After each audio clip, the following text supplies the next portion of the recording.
Tenemos una duda.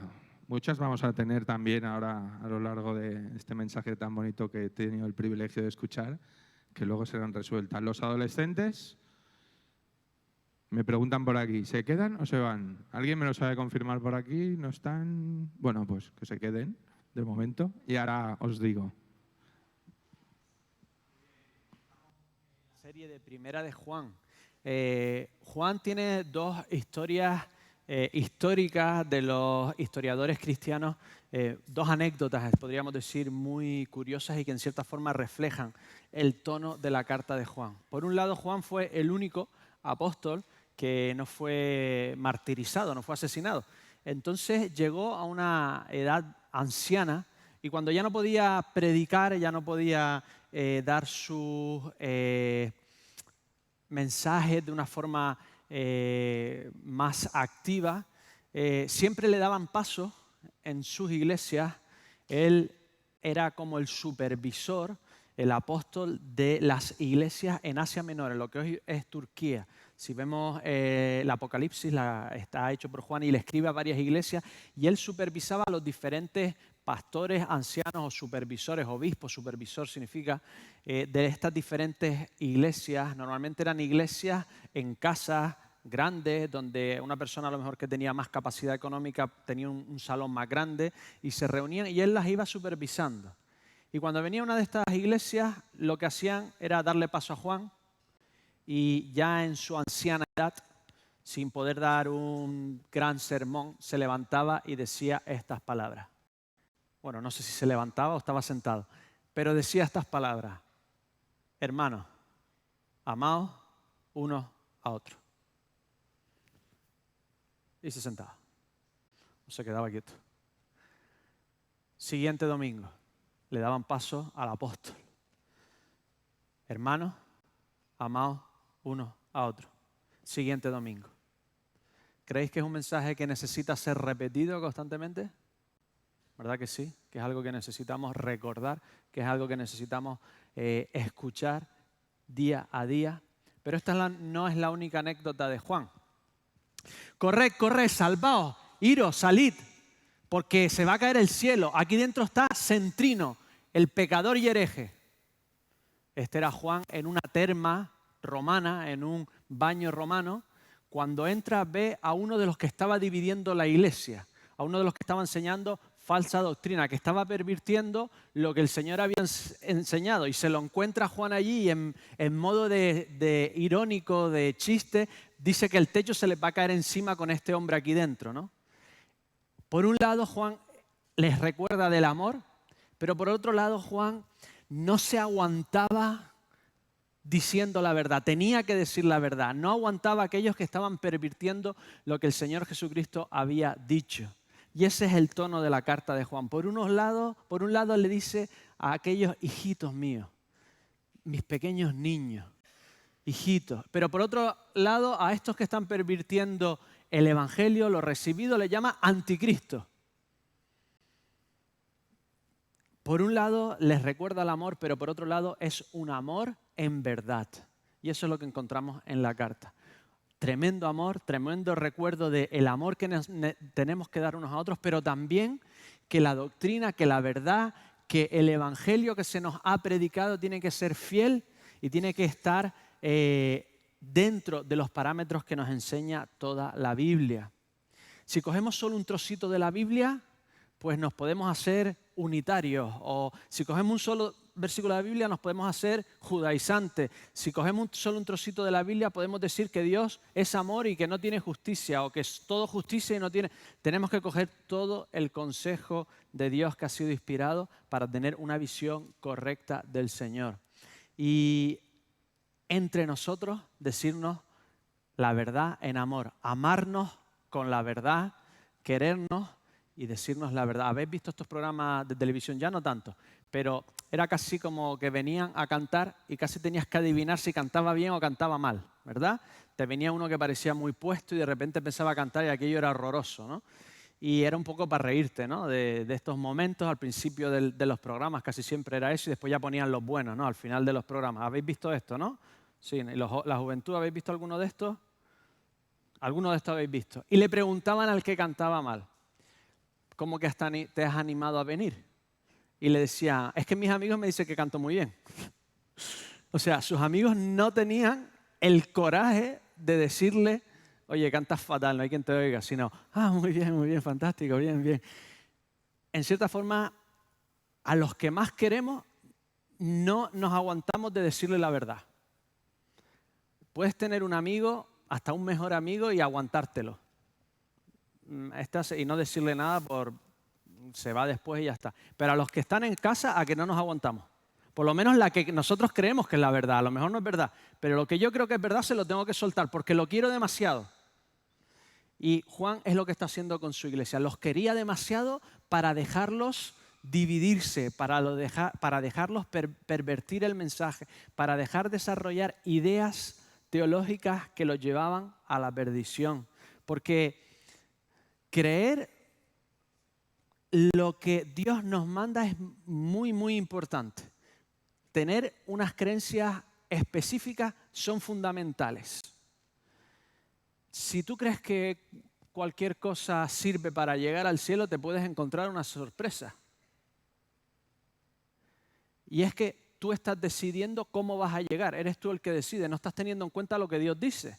Eso es muy importante. Si quieres llegar allí, si te quieres presentar delante de Dios, tiene que haber sido en la forma en la que tú crees que Él te quiere recibir, ¿verdad? Si crees que hay que guardar el sábado y no el domingo, te divides o te apartas de todos los cristianos prácticamente de esta tierra. Si crees que Dios no es trino, sino es solo uno, te estás apartando otra vez de todos los cristianos. Si crees que solo hay que creer en Dios y después puedes vivir la vida que quieres, es que ni siquiera eres cristiano. Si crees que solo Dios es para momentos especiales de la vida, para la vida y la muerte prácticamente, realmente no eres cristiano. Según esta revelación, ni siquiera eres cristiano. Tienes que creer precisamente lo que Dios te transmite, lo que Dios te está diciendo que es verdad. Y entonces Policarpo nos da el contexto de esta carta. Policarpo era uno de los discípulos de Juan, era uno de los obispos de Esmirna, de una de estas iglesias en Éfeso, en Asia Menor. Juan había puesto un número de ancianos, un número de obispos. Obispo significa supervisor, supervisores, pastores. Nosotros ahora le llamamos pastores, también aparece la palabra pastor. Entonces, él era uno de sus discípulos directos.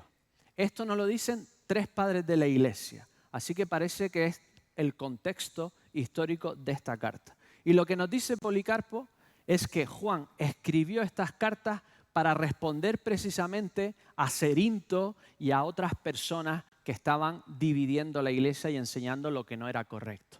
Así que lo que vemos aquí es una respuesta, es una apología, es una defensa de la verdadera enseñanza. Y es maravilloso ver que Dios no malgasta ninguna dificultad, ningún problema, ningún conflicto, ninguna controversia. Lo aprovecha y estimula a Juan a corregir estas ideas y plasmarlas en la primera carta, segunda carta de Juan y tercera carta de Juan y probablemente su propio evangelio de Juan y puede que Apocalipsis. Pero Policarpo nos dice que estas cartas están en ese contexto de respuesta. Así que en una discusión siempre hay 2 versiones, ¿verdad? Siempre que hay una discusión tienes que escuchar las 2 versiones, si no, los proverbios ya te lo dicen, escuchas uno y parece que tiene toda la razón hasta que llega el otro y lo prueba mentiroso, ¿no? Entonces hay que escuchar las 2 versiones. Y aquí tenemos la versión de Juan, así que lo que voy a intentar es interpretar la otra versión, que es lo que estaban diciendo los otros en los que Juan corrige. Voy a intentar casar en cierta forma con el trasfondo que nos dice Policarpo para entender qué es exactamente lo que estaba corrigiendo Juan, ¿vale? Juan parece, si lo vemos desde esta perspectiva del conflicto y de estar corrigiendo diferentes facciones delante de la iglesia, parece que le está hablando a 3 grupos diferentes. Tenemos aquí un esquema. Estos son los 3 grupos diferentes que había, ¿no? Por un lado teníamos los que eran como Cerinto. Cerinto se había acostado un poco hacia el judaísmo, ¿vale? como Dios es tan santo, tan apartado, tan exclusivo, tan diferente a nosotros, Dios no se podía haber nacido de una mujer, tomar la naturaleza humana específica. Así que lo que había pasado, según Cerinto, y nos explican los historiadores cristianos de la época, muy cercanos a lo que estaba pasando, nos dicen que este Cerinto lo que pensaba era que Jesús nació como hombre, pero de repente en el bautismo se le metió Cristo, tipo una especie de, no posesión, pero una especie de introducción del Cristo divino en Jesús. Y una vez que estaba en la cruz, Cristo salió y quien murió fue el hombre Cristo, ¿vale? Y de esta forma negaban la encarnación. De esta forma Dios ya no es tan humano. De esta forma Dios no nos comprende tanto. De esta forma Dios no ha vivido lo que es ser una persona de 5, de 10, de 20, de 30 años. La encarnación se diluye en cierta forma. Dios es imposible que se haya puesto en nuestros zapatos en cierta forma. Y como se acercaban al judaísmo, su moralidad era muy judía. Hay que seguir lavamientos, apartarse de ciertas cosas, la inmundicia, esto es impuro, esto es inmundo, esto es común o esto es sagrado, etcétera, etcétera. Tenían una moralidad muy fuerte, muy judía, ¿vale? Por el otro lado estaban los prenósticos. No le llamamos gnósticos todavía porque los gnósticos salen unos años después. Se explota hay una explosión de escritos gnósticos, de sectas gnósticas, de grupos gnósticos, pero estos son como la semilla de lo que vino pocos años después. Entonces estos prenósticos lo que intentaban era fundir la cultura general. La cultura general era la filosofía griega. Por lo tanto, intentaban hacer una fundición de lo que creía la gente con el cristianismo. Ya lo habían hecho los judíos también. Algunos autores judíos habían intentado fusionar la filosofía griega con el judaísmo y ahora lo están intentando con el cristianismo. Y esto siempre es peligroso. Siempre es bueno ir afuera a la sociedad, ser parte de este mundo para entender cómo la gente piensa, para poder explicarle el fundamento de la Biblia. Pero el fundamento no se puede cambiar, no se puede adaptar para que sea más llevadero. Una vez que tú te adaptas, ya pierdes tu diferenciación, ya no tienes tu producto, ya no tienes su propia identidad, te funde, ya no tienes nada que decir. Una vez que nosotros cambiamos el Evangelio para hacerlo más fácil a las personas que tenemos alrededor, ya no tenemos nada que decirle. Lo que sí tenemos que hacer es explicárselo para que lo entiendan a su forma. Eso es perfecto y lo hacemos cada generación de cristianos, intentamos adaptar el mensaje a la forma que sea comprendido. Pero ellos lo que estaban intentando era fusionar el Evangelio de Juan sobre todo. Casi todos los gnósticos utilizaban mucho el Evangelio de Juan. El verbo, el logos era Dios, el logos era la manifestación de Dios.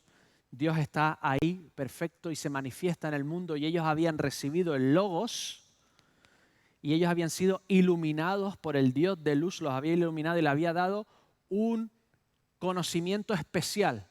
Ellos se habían dado cuenta que Jesús era Dios, y por lo tanto, sabiendo eso, ellos se apartaban de este mundo de maldad, y habían adoptado el dualismo griego.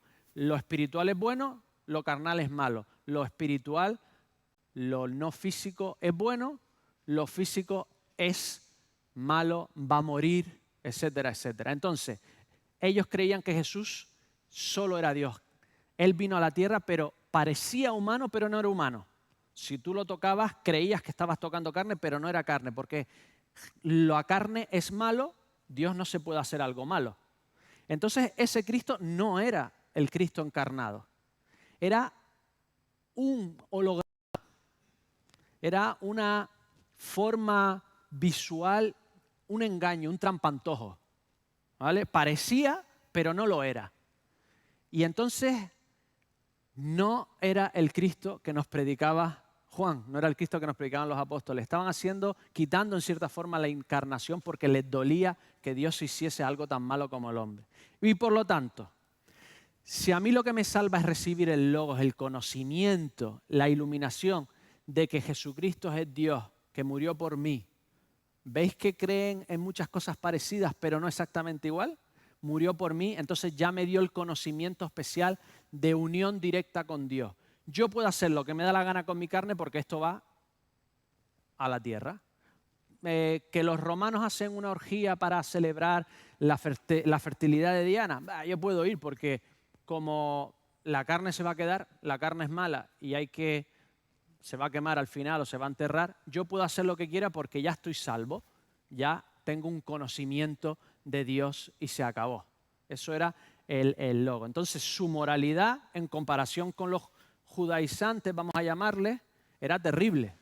Es decir, unos tenían un concepto de Jesús muy humano y otros tenían un concepto de Jesús demasiado divino.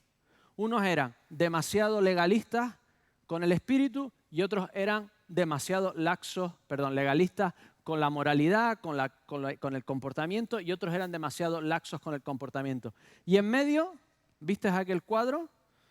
¿Verdad? En medio estaba la iglesia ortodoxa, en la que Jesús era Dios y hombre a la vez, nos comprendía, había sido uno de nosotros, había recibido, realmente sufrido tortura, muerte, etcétera, etcétera. Y la moralidad, ni laxa ni legalista. Si yo sigo con Cristo, voy a hacer lo que Cristo hacía. Por lo tanto, voy a ser incluso mejor que ellos y voy a hacer realmente una vida moral. Voy a ser fiel a mi esposa, no me voy a mezclar en adulterio, fornicaciones, etcétera, etcétera, etcétera. Era la del medio. ¿Y dónde intentamos estar nosotros? En el medio, que siempre es la virtud, ¿verdad? Y por eso venimos a la iglesia, para intentar entre unos y otros no desviarnos, no irnos por un lado y por otro, sino quedarnos en exactamente lo que el Señor nos ha revelado. Así que en esta tensión, imaginaos una iglesia que está unos por un lado tipo judaizantes, otros más griegos, otros que quieren ser más fieles a la doctrina de Juan, las tensiones que habrían, ¿verdad? Comunidad de vecinos que unos quieren poner césped artificial y otros no. ¿Sabéis la tensión que habéis estado, ¿no? Más o menos todos en algún sitio de estos. Bueno, no todos porque hoy es difícil también comprar una casa, así que os lo imagináis, ¿vale? Imaginaos en una iglesia diciendo una cosa, viviendo de una forma, el otro que vive de otra. La tensión en esa iglesia era tal que algunos se estaban empezando a ir. Y es cuando Juan les dice, se fueron porque no eran de nosotros. Si hubieran sido de nosotros, se hubieran quedado con nosotros. Los que están, los que se quedan, por amor a los demás, intentan llevar una unidad. Intentan no creerse mejor que el resto, mejor que la enseñanza de Juan. Intentan quedarse en una unidad. Entonces Juan les recuerda todo el rato la importancia de quererse, de que el amor esté por encima de todo, pero a la vez de creer lo que tenemos que creer, de creer la verdad, no creer tonterías, no creer fábulas, creer lo que ha sido revelado físicamente por Jesucristo. Así que vamos al texto. Podéis abrir la Biblia, ¿vale? Podéis abrir vuestras apps y vamos a ir versículo por versículo explicando con este contexto que yo he hablado. ¿Qué es lo que está diciendo Juan? Vamos a hablar de lo que estarían diciendo ellos y cuál es la respuesta de Juan que encontramos aquí. Estos versículos son gramaticalmente preciosos. Están bien hilvanados, ¿vale? Los pastores que predicamos semana sí, semana no, nuestras predicaciones cojean, es difícil a veces de encontrar las palabras, las frases no están todas hilvanadas, cosidas unas con otras, el final no cuadra exactamente con el principio, porque cada 2-3 semanas tienes que predicar algo nuevo. Pero cuando te invitan a otra iglesia y reciclas el material, de repente las cosas cuadran más, las pules más, la frase. Cuando yo digo esto que estoy diciendo y veo vuestras caras, sé si ha sido de bendición o no. Entonces lo que no es de bendición ya no lo repito. Pero en mi cabeza, en mi casa suena de una forma y cuando os la digo suena de otra. Veo las caras, veo las reacciones. Entonces me invitan a la tercera iglesia y ya lo tengo súper pulido. Si me invitan a la cuarta y lo repito, ya es como casi una obra de arte. Está todo pulido, todo cuadra. Es la belleza de invitar conferenciantes, ¿no? Que van cogiendo el mismo material, pum, pum, pum, pum, lo van diciendo y todo cuadra, todo bello, todo está ahí, precioso. Pues esto es Primera de Juan.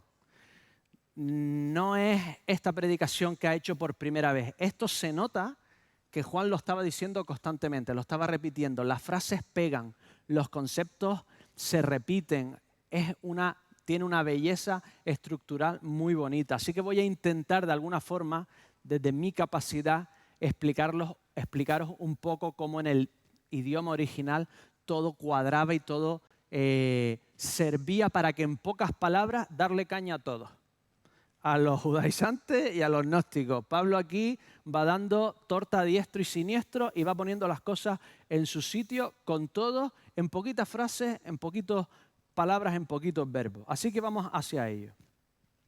Primera de Juan 1:5.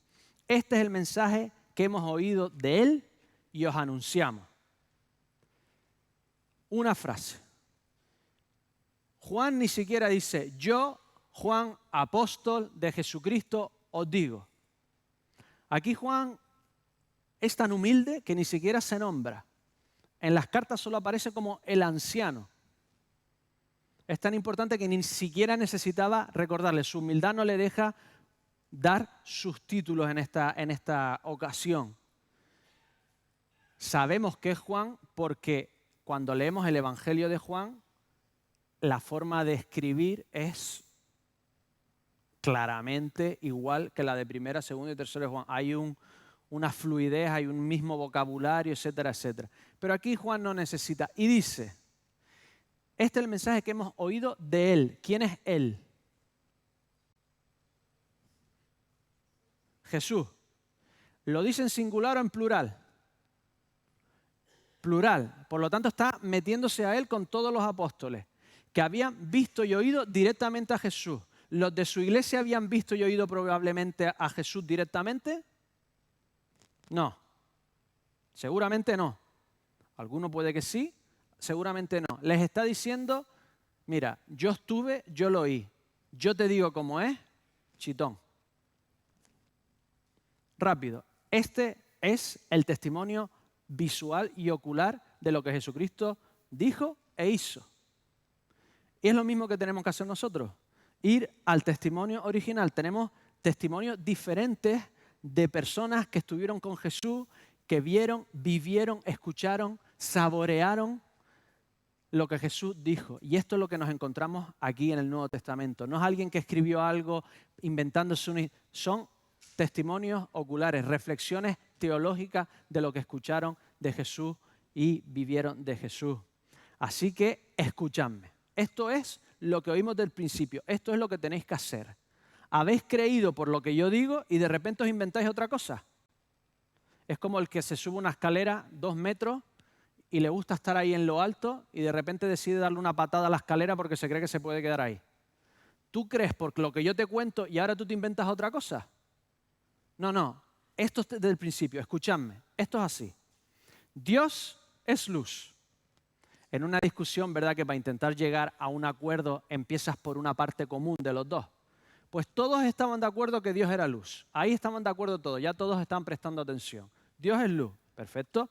Luz porque es tremendamente glorioso, tremendamente apartado. No hay nada más increíble, bello, maravilloso que Dios. Dios es luz pura.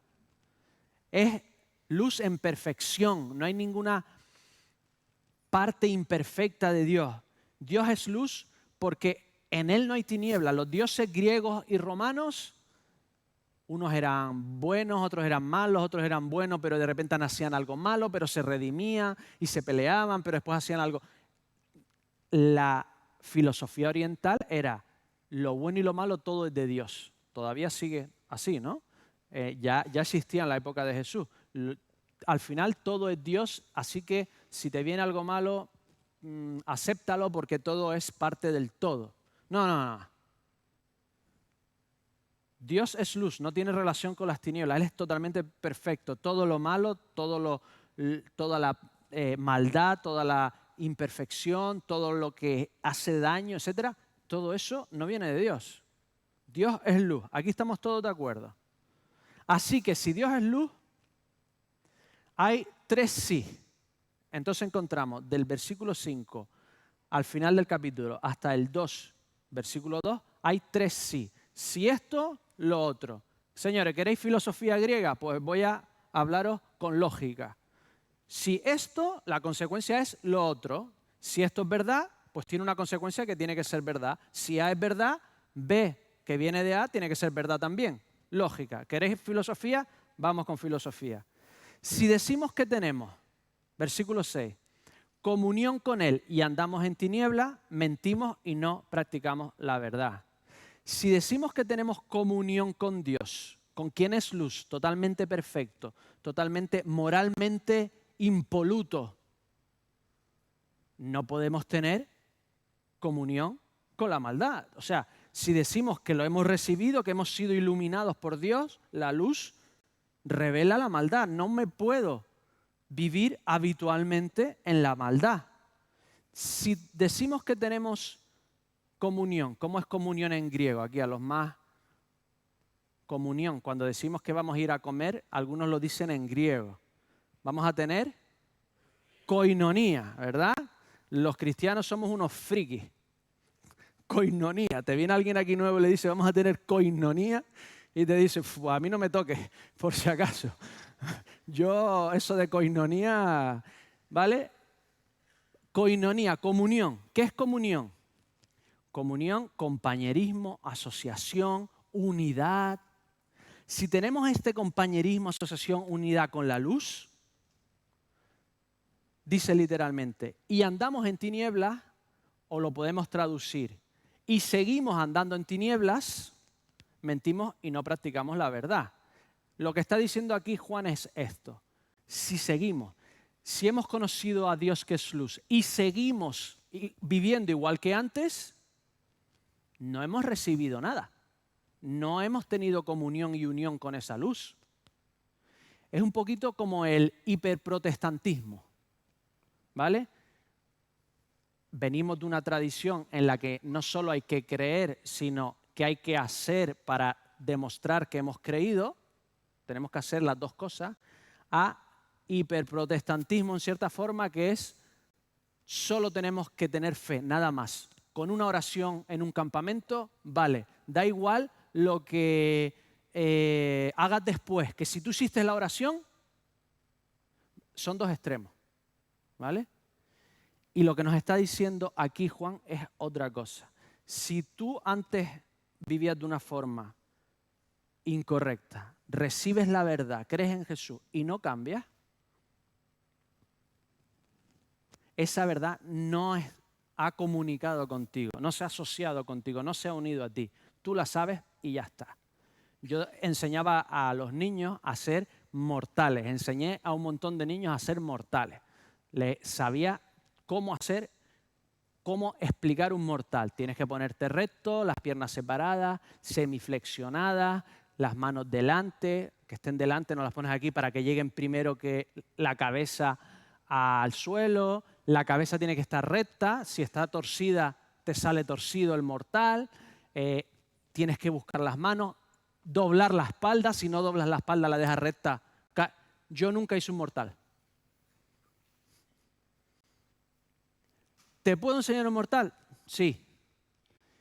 Si pesas mucho, no. Tienes que tener cierta ligereza para yo poderte ayudar, ¿vale? ¿Pero yo soy gimnasta? No, yo no sé hacer un mortal. Nunca hice un mortal. Mi espalda nunca se dobló. Tú puedes saber todo de la cristiandad porque creciste en la cristiandad, porque estuviste en un colegio cristiano, y nunca ser cristiano. ¿Te puedes pasar aquí toda la vida? ¿Puedes traer a tus hijos y tú nunca ser cristiano? Si tú recibes, si tú tienes comunión con la luz, de alguna forma la luz tiene que salir. No la puedes aguantar. Te va a salir por los poros de alguna forma. Todos pecamos, y lo dice Juan, pero no puedes seguir igual que antes. Tienes que avanzar, tienes que mirar 10 años atrás y decir, lo que ha hecho el Señor en mí, increíble. Los milagros que han hecho en mi vida. Si no, no eres luz. No puedes decir una cosa y vivir de otra forma. No puedes ser iluminado por el Dios de luz y seguir viviendo moralmente en tinieblas, porque Dios no se puede relacionar con las tinieblas. y les dice a los gnósticos en cierta forma, ¿tú sabes la verdad o tú practicas la verdad? Semánticamente hablando, ¿cuál es correcta? Te viene el niño pequeño y te dice, papá, no sabo. Dice, no sé. Vale, entonces te viene un niño y te dice, ¿voy a decir la verdad o voy a hacer la verdad? ¿Cuál le diríamos que es la correcta? Es muy fácil, vale. No voy a hacer la verdad. Pero lo que Juan le está diciendo aquí es, la verdad no solo se tiene que saber, gnósticos o prenósticos, sino además la tienes que hacer. Si no la haces, si no la practicas, si no vives habitualmente haciendo la verdad, ni siquiera la sabes. No la sabes. Te estás engañando a ti mismo. Estás mintiendo. No estás practicando lo que sabes. Una verdad no se sabe solo, sino se tiene que hacer. Si no, no la sabes realmente.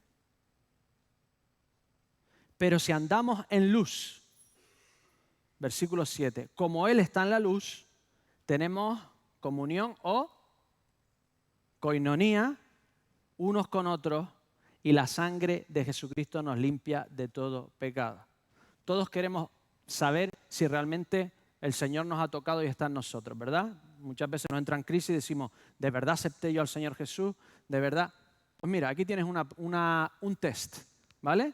Aquí tienes un test del algodón, a ver si de verdad el Espíritu estaba dentro de ti o no estaba dentro de ti.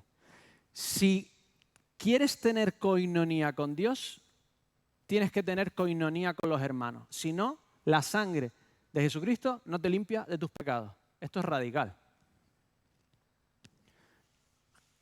Gramaticalmente hablando es lo que dice. Pero si andamos en luz, como Él está en la luz, tenemos comunión unos con otros y la sangre de Jesucristo nos limpia.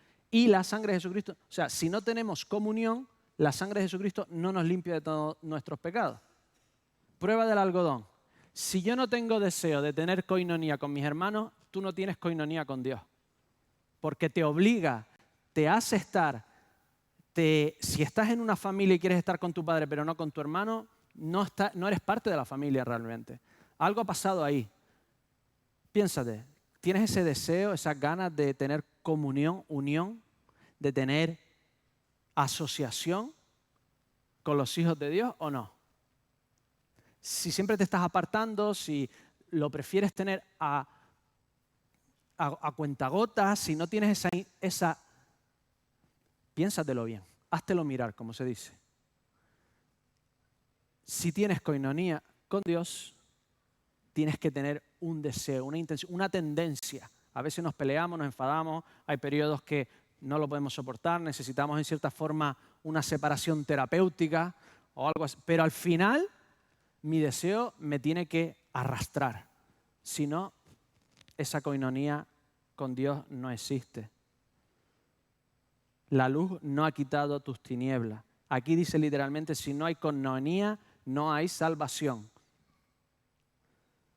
¿Qué es coinonía? Vamos a ver, ¿qué es esta comunión? Hemos visto que es unión con Dios. Primera de Corintios 1:9. Fiel es Dios por el cual fuiste llamado a la comunión con su Hijo Jesucristo. Unión en Cristo. Esto es coinonía. Así que te tienes que unir con tu hermano. ¿Fácil de hacer?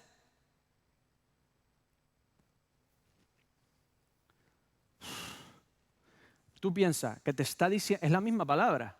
Te está diciendo la unión que quieres conmigo, tienes que intentar tenerla con tu hermano. Yo con Dios una cosa y con vosotros, y lo mismo vosotros conmigo, ¿no? Esto es... Y el Señor nos dice, no. La comunión que tienes conmigo, tienes que intentar tenerla con tu hermano. Filipenses 3:10. Quiero conocer a Él y el poder de su resurrección y participar y tener coinonía, es la palabra que pone, no pone participar sino coinonía, bueno, sí, participar, coinonía, de sus padecimientos hasta llegar semejante a Él en su muerte. Hay que sufrir por Cristo y con Cristo. La vida cristiana no puede ser intentar siempre huir del sufrimiento, si no, no eres un discípulo de Cristo, eres otra cosa. los que de verdad creemos en Cristo, pues sufrimos. Sufrimos por Él, pasamos vergüenza, intentamos hablarle a alguien y se ríe de nosotros, pasamos una enfermedad y la intentamos pasar con la alegría de saber que al final, de alguna forma, Dios lo hará bien, estando aquí en el cielo, o estando aquí en la tierra o en el cielo. Lo vivimos de otra forma para dar testimonio. Si sufrimos con Cristo, tenemos que sufrir ¿con quién? Con nuestros hermanos. No puedo ser cristiano y no sufrir contigo. De alguna forma me tengo que involucrar contigo en cómo te duele y cuándo te duele. Intentar aliviarlo, intentar soportarlo contigo, intentar orar por ti. Si no hay esa tendencia continua a intentar sufrir con los que sufren, llorar con los que lloran, nuestra comunión con Cristo es realmente insignificante. Romanos 15:26, porque Macedonia y Acaya tuvieron a bien hacer una ofrenda, pero no dice ofrenda, dice una koinonía. Hoy la respuesta no es Jesús, hoy la respuesta es koinonía. Para los pobres que hay entre los santos que están en Jerusalén. Si no tienes una tendencia a ayudar a tus hermanos, incluso con dinero, ves una iglesia, mandamos dinero a Cuba, mandamos dinero a Ucrania, mandamos dinero a Venezuela. Si esto no te da alegría, si esto no te hace rascarte el bolsillo, si no tenemos esa necesidad de ayudar a nuestros hermanos,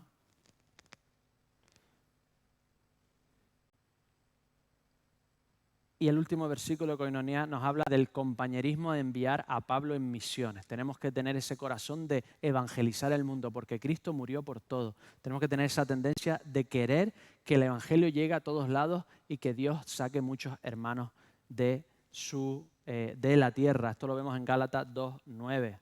Y esto es un proceso continuo y completo. En los verbos que utilizan aquí, ¿vale? Dice, tenemos comunión unos con otros y la sangre de Cristo nos limpia, pasado, presente o futuro.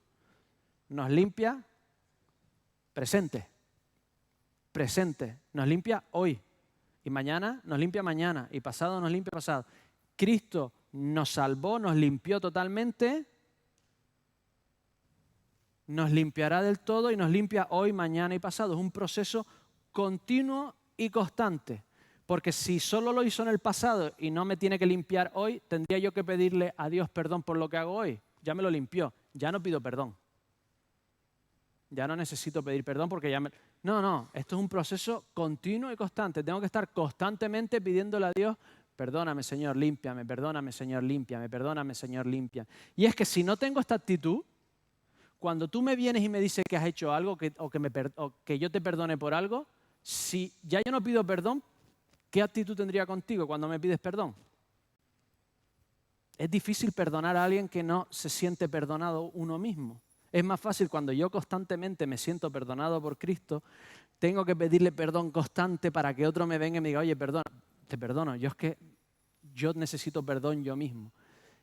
Tener a alguien perfecto que ya no necesita pedir perdón porque no hace nada imperfecto, porque lo hace todo perfecto, es insoportable. Si viene Jesucristo aquí hoy, lo matamos igual. Es insoportable.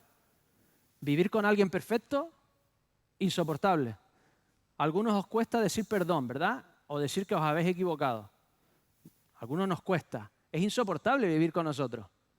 No se puede vivir con alguien que nunca hace nada malo. Es imposible.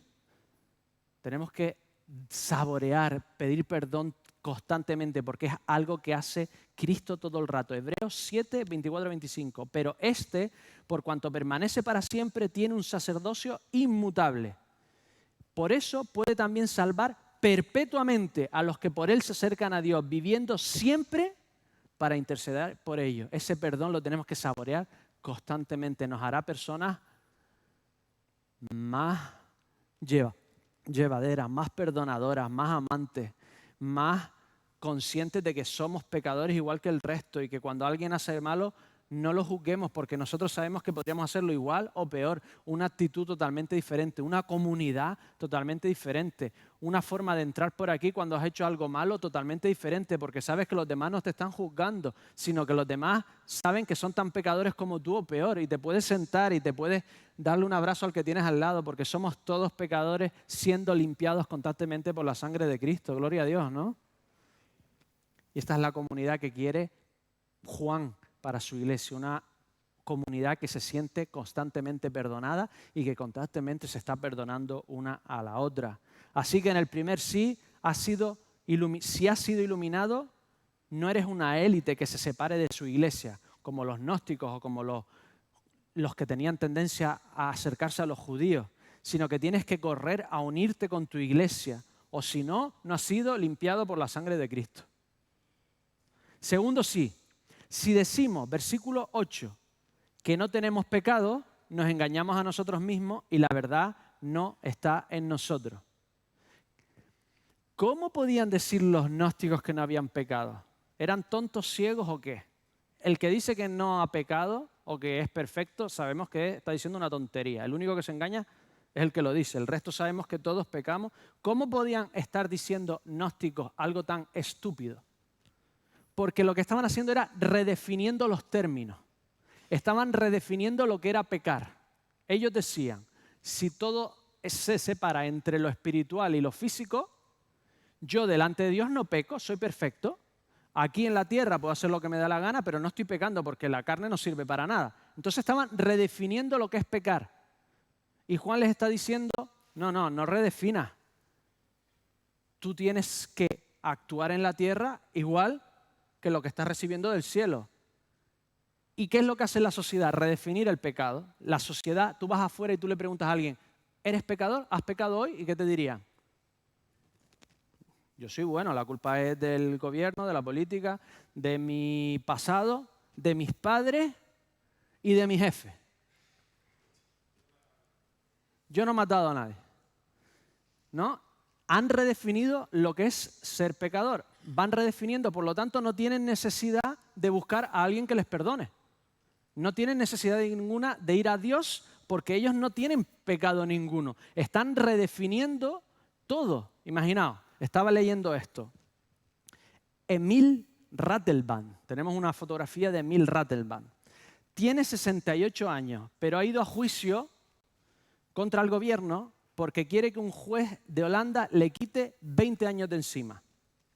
Dice, me siento maltratado y discriminado por mi edad. Discriminado en el mercado laboral, hombre, si tiene 68, y en el amor, es que me gustan más jóvenes. Y esto va delante del juez, dice, mi solicitud es completamente legítima. Del mismo modo que otras personas cambian su nombre o sexo, hoy en día podemos elegir nuestro trabajo, género, orientación política y sexual. Incluso tenemos el derecho de cambiar nuestro nombre. ¿Por qué no tener derecho a cambiar nuestra edad? Y eso me tocó. Me tocó totalmente. Y es que yo me miro al espejo y veo un cuarentón y yo me siento como 20 años. Sigo yendo a jugar al fútbol con la juventud. Y peso lo mismo que con 25 años. Así que, ¿sabes qué? Voy a salir del armario y voy a decir que me voy a quitar 20 años de encima, ¿vale? Y quiero tener el carnet joven, porque mis hijos le hacen descuento en el cine. Y además, la Seguridad Social me tendría que pagar el implante de pelo, porque yo me siento que tengo 20 años. Y algunos implantes los bíceps, por muchos pesas que haga, mis bíceps... Y si no te gusta, es que eres edafóbico. Y deberían ponerte una multa por decir que yo no tengo 24 años. Definimos la realidad y en el fondo, ¿quién se hace daño? Yo puedo hacer daño diciendo que tengo 20 años. Le digo ahora a mi mujer que tengo 20 años, ¿vale? Y me lo quita rápido. Vale. Me dejan ahí unas 3 días y se acabó. Vale, entonces, ¿quién se hace más daño en el fondo? Yo, ¿no? Porque estoy redefiniendo la realidad. Ellos decían, no, yo no tengo pecado, no existe el pecado. le dices a tu compañero de trabajo que es un pecador y te dice, yo, déjate tonterías, anda. Pecador eres tú. Chiquito, Horace, es lo único que se acuerdan de chiquito, pecador. Es lo único que le vendría a la cabeza. No existe. Han redefinido nuestra naturaleza. Y si yo no soy consciente de que tengo pecado, ¿cómo puedo ir a que me limpien? Si los gnósticos dicen no tienen pecado, ¿por qué ir a Dios a seguir siendo perdonados? Si tu compañero de clase no cree que tenga nada dentro de sí podrido, ¿por qué va a intentar ir al médico divino? Han intentado redefinirlo todo. Y lo que están haciendo es haciéndose daño a sí mismos. Se están mintiendo a sí mismos. Se están, como dice literalmente, desviando de la verdad. Y los mayores perjudicados son ellos mismos. Si estás tú aquí en esta mañana y tú crees que no tienes pecado, te estás engañando, te estás haciendo daño, te estás haciendo un flaco favor. Eres tan pecador como yo. Eres tan pecador como el que tienes al lado. Eres tan pecador como los gnósticos y los judaizantes. Eres tan pecador como cualquier humano que está en esta tierra. Todos necesitamos uno que nos transforme, nos cambie y nos limpie. Si confesamos nuestros pecados, versículo 9, Él es fiel y justo para perdonar nuestros pecados y limpiarnos de toda maldad. Si confesamos, la palabra confesar, sabréis en griego lo que significa. Me estoy haciendo aquí el que sé griego y es que lo leo en un libro, ¿vale? Entonces, llevo estudiando muchos años, es como el que va a estudiar una academia de inglés y nunca sabe inglés, pues igual yo con el griego. Pero dice esto más o menos, dice homo logomen, eso es confesar. Homo, ¿qué significa? Lo mismo. Y logo, palabra, ¿vale? Palabra, el logos es la palabra, el verbo. Entonces, si decimos la misma palabra que de Dios acerca de nosotros, Él nos perdonará. Si Dios nos dice que tenemos pecado y decimos la misma, homo, logomen, la misma palabra que Dios, eso es confesarse, no es ir y decir, Señor, me siento mal, es que me siento fatal, no sé qué, para sentirme mejor. Confesarte delante de Dios, decir, es verdad, Señor, tienes razón, soy pecador. Es verdad, y esta actitud que tengo no es la correcta, es verdad. Lo tengo que hacer como tú dices. Eso es confesarse. Eso es literalmente confesarse. Decir lo mismo que dice Dios de ti. Reconocer que esa relación, Señor, yo sé en el fondo que no es cosa tuya.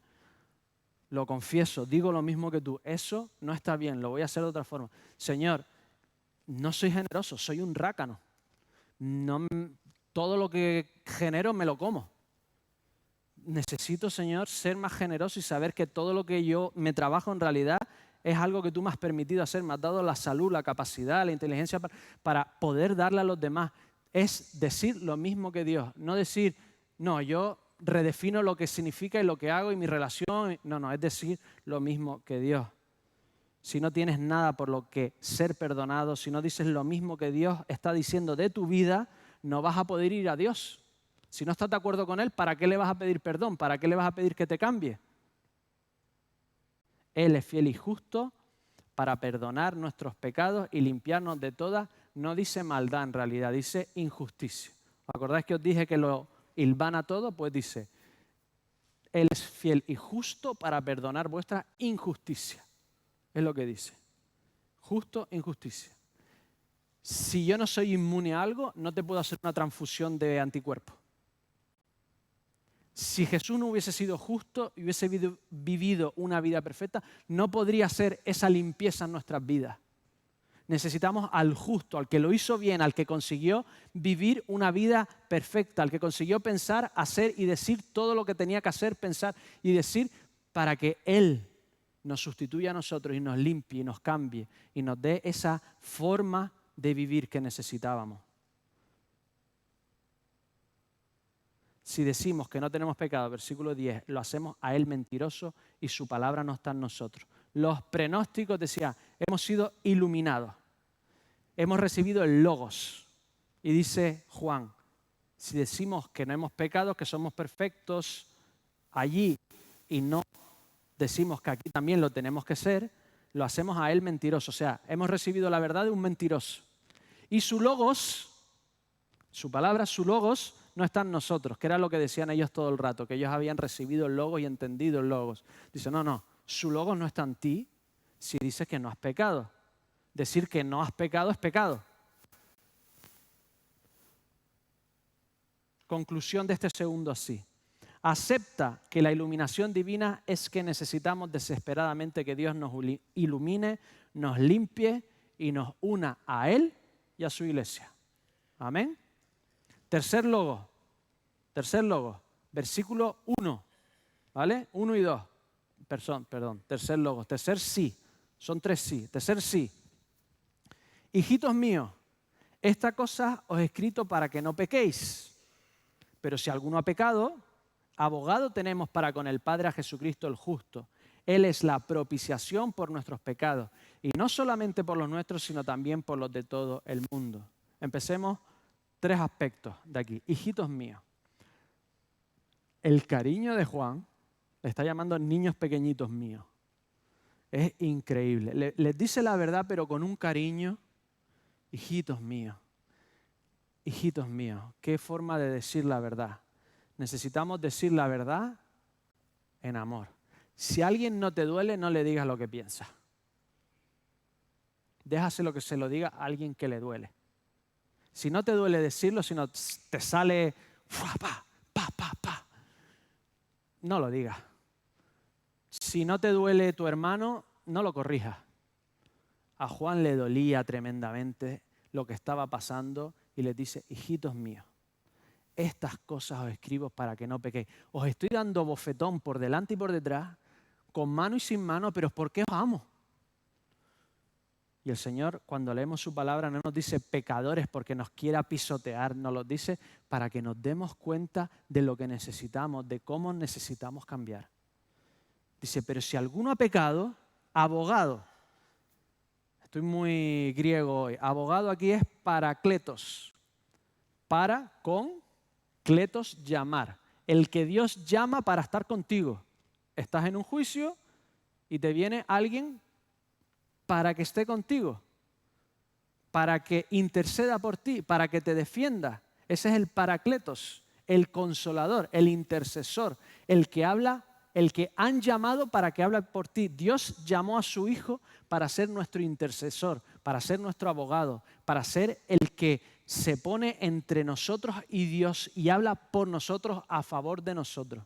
¿Alguien quiere mejor abogado? Ni Perry Manson, ¿no? No sé quién es, pero sé que era un abogado. Ni Perry Mason, perdón, lo pronuncié mal, muchísimas gracias. ¿Qué abogado tenemos que se hizo uno de nosotros para poder defendernos, apoyarnos, para poder interceder por nosotros? Este Parakletos en Juan siempre es el Espíritu, no el Hijo. Siempre. Pero claro, estos gnósticos estaban todo el rato hablando de experiencias místicas, espirituales, y Juan les tiene que recordar, oye, mucho espíritu, pero aquí el que os ha hecho esto es Jesucristo. No os podéis olvidar de lo que Jesucristo dijo e hizo. A veces nos vamos mucho por las experiencias, ¿verdad?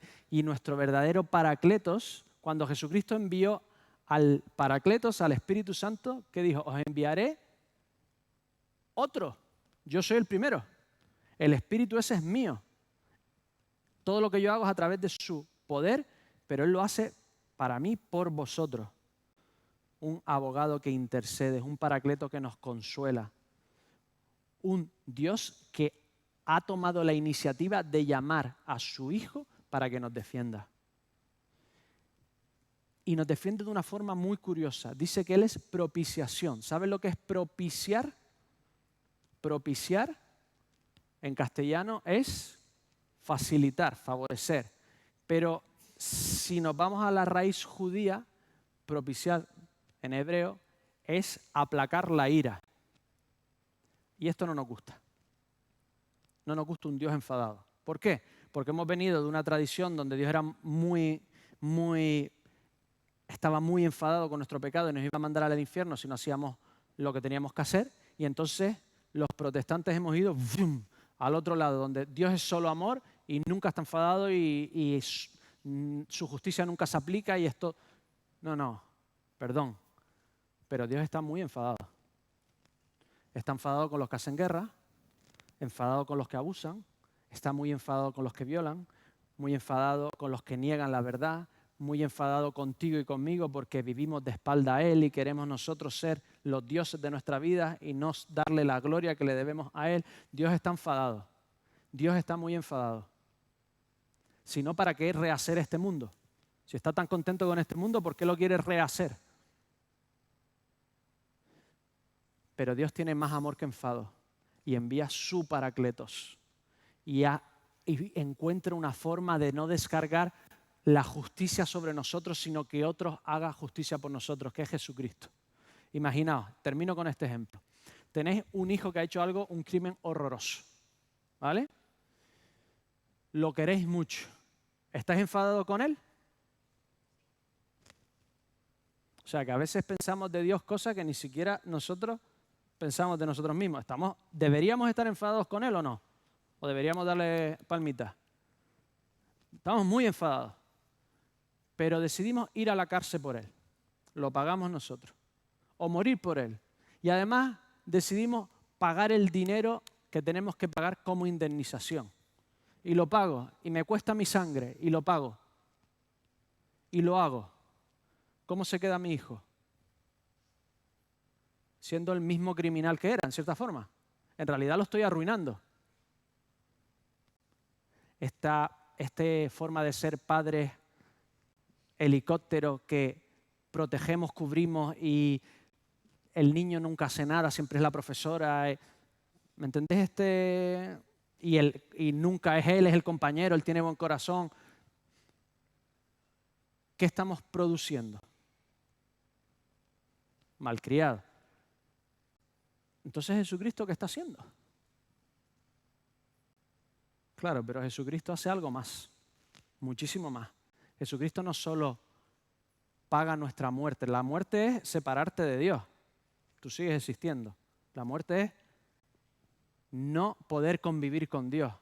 Jesucristo en la cruz hay una separación de alguna forma de su Padre que ha estado por la eternidad con Él. Jesucristo además paga toda nuestra falta de gloria a Dios con su gloria, con su obediencia. Lo que Él hizo fue tan increíble, hacerse uno de nosotros, obedecer, morir en la cruz, dio tanta gloria a Dios que toda la falta de gloria que nosotros le damos a Dios, la cubrió Él. Pero además, Él nos transforma.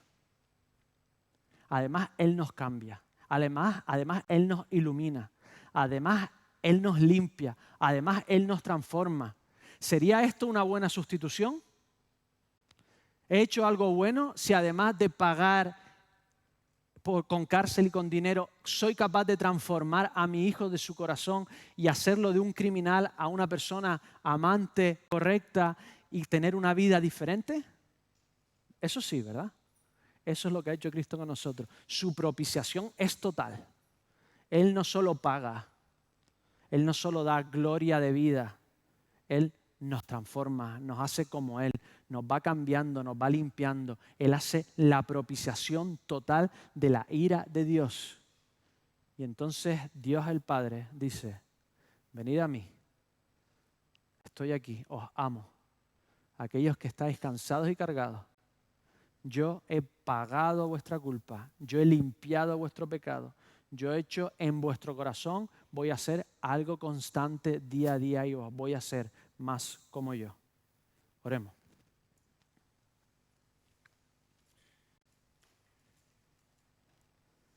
Dios de los cielos, gracias porque